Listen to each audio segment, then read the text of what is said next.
Il est 8h33 à la revue de presse. De Natacha Polony. Bonjour Natacha. Bonjour Thomas, bonjour Julie, bonjour à tous. Et oui, ce matin, une de vos journaux, c'est pas non plus folichon, hein, ça s'aggrave même. Le Figaro, gouvernement CGT, l'épreuve de force. Le Monde, CGT et Valls, le choix de la confrontation. Les Échos, la CGT sans faire dans sa stratégie de blocage. Et le Parisien, vers une paralysie totale. L'humanité, n'est pas tout à fait sur la même ligne, hein, on ne s'étonnera pas. Isolé, le pouvoir se déchaîne contre les syndicalistes.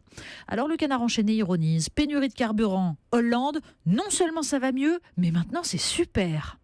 Mais il y a des foyers où les sujets d'inquiétude sont certainement tout autres. Si vous avez un lycéen à la maison, vous connaissez cette angoisse devant l'algorithme impénétrable qui doit décider de son avenir. Alors Libération nous en parle. Admission post-bac, la part d'ombre de l'éducation nationale.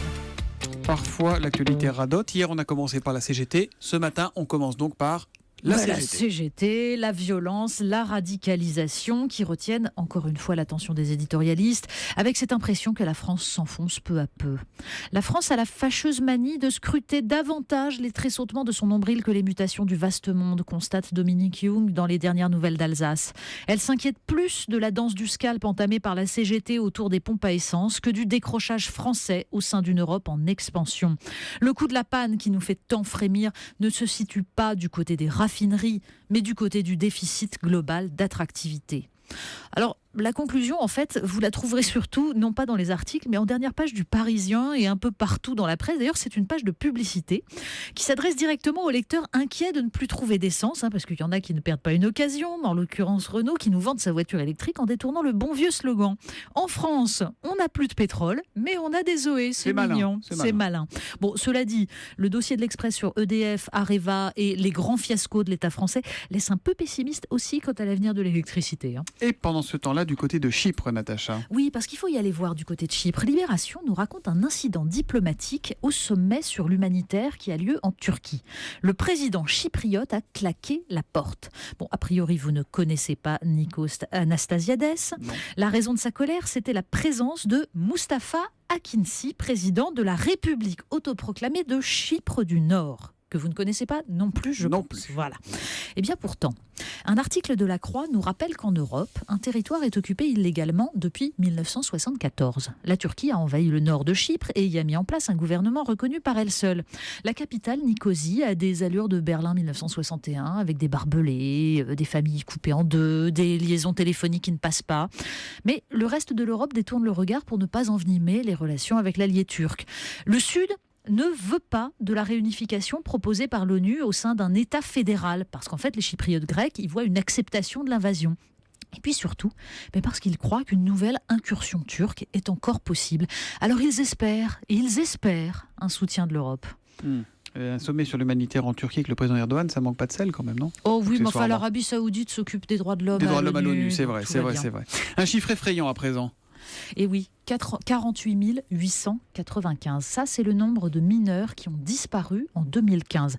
20 minutes qui consacrent sa une, portée disparue. Des enfants le plus souvent fugueurs, alors qu'on retrouve quand même 2 ou 3 jours après, pour certains. Mais il y a les autres, ceux qui ne réapparaissent jamais. Dans La Croix, c'est le cas par exemple de Cécile Oliver, 17 ans au moment de sa disparition, dont le père remue ciel et terre depuis 19 ans. Pour moi, dit-il, justice sera faite non pas quand on aura trouvé un coupable, mais quand je saurai ce qui est arrivé à ma fille. Et dans 20 minutes, c'est Axel, 16 ans, disparu après une soirée entre amis en avril 2013. Une de ses amies a reçu un appel en mai, et puis plus rien. Alors sa mère lui adresse un message bouleversant sur une page Facebook pour lui dire son amour, comme une bouteille à la mer pour dire ce qui est la plus terrible des absences. On termine avec une expérience étonnante, vraiment. Oui. Imaginez 2 groupes d'étudiants. On leur montre la vidéo d'un accident de voiture. Une semaine après, on les invite à raconter ce qu'ils ont vu avec 2 phrases d'amorce différentes. Pour les premiers, lorsque les 2 voitures se percutent, et pour les deuxièmes, lorsque les 2 voitures se touchent. À la question de savoir si une vitre a été cassée, seuls les étudiants du premier groupe affirment que oui. alors qu'en fait, il n'y en a pas trace dans la vidéo. Et oui, l'article des pages Sciences et Médecine du Monde nous parle de ces souvenirs fictifs qui sont en fait extrêmement faciles à induire. D'ailleurs, l'article s'intitule « Et si la Madeleine était un macaron ?» Et oui, Proust s'est peut-être emmêlé les pinceaux. Alors la seule chose rassurante, c'est que notre cerveau n'active pas les mêmes zones lors de l'évocation des faux souvenirs et des vrais souvenirs.